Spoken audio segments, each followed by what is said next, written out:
তারেক রহমান বলেছেন, ষড়যন্ত্রের হয়নি শেষ, সজাগ থাকো বাংলাদেশ। আমরাও সজাগ আছি। মনে রাখতে হবে, আগামী দিনে একটি স্বপ্নের বাংলাদেশ গড়বার জন্য আমাদের নেতা দেশনায়ক তারেক রহমান 31 দফা কর্মসূচি ঘোষণা করেছেন।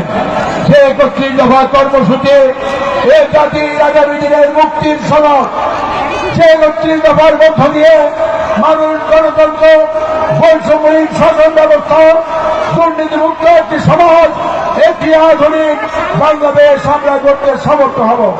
কিন্তু লক্ষ্য করছি, আমরা যখনই রাজপথে জনগণকে নিয়ে সভা সমাবেশ করি, তখনই দেখছি কোন না কোন বিদেশি লোকরা অথবা দেশীয় আন্তর্জাতিক ষড়যন্ত্রকারীরা ষড়যন্ত্র করে দিয়ে শুরু করে দিচ্ছে। আমরা বলতে চাই, নির্বাচন ব্যতীতকে অন্য কোনো কিছুই আমরা মেনে নেব না। ফেব্রুয়ারি মাসে নির্বাচনের রোডম্যাপ দেওয়া হয়েছে, ধন্যবাদ জানাবো।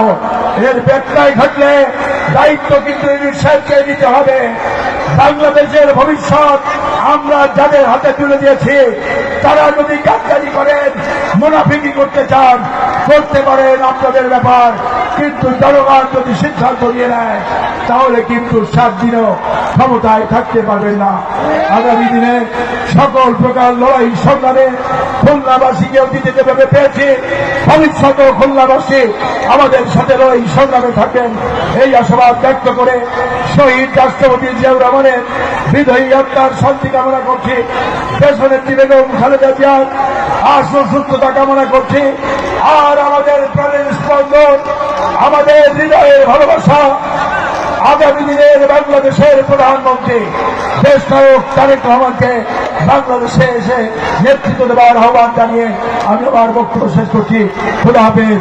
বাংলাদেশ জিন্দাবাদ, বাংলাদেশ জাতীয়তাবাদী দল জিন্দাবাদ, দেশনেত্রী বেগম খালেদা জিয়া জিন্দাবাদ, জাতি আগামী দিনের নিশ্চিত রাষ্ট্রনায়ক ইনশাআল্লাহ তারেক রহমান জিন্দাবাদ।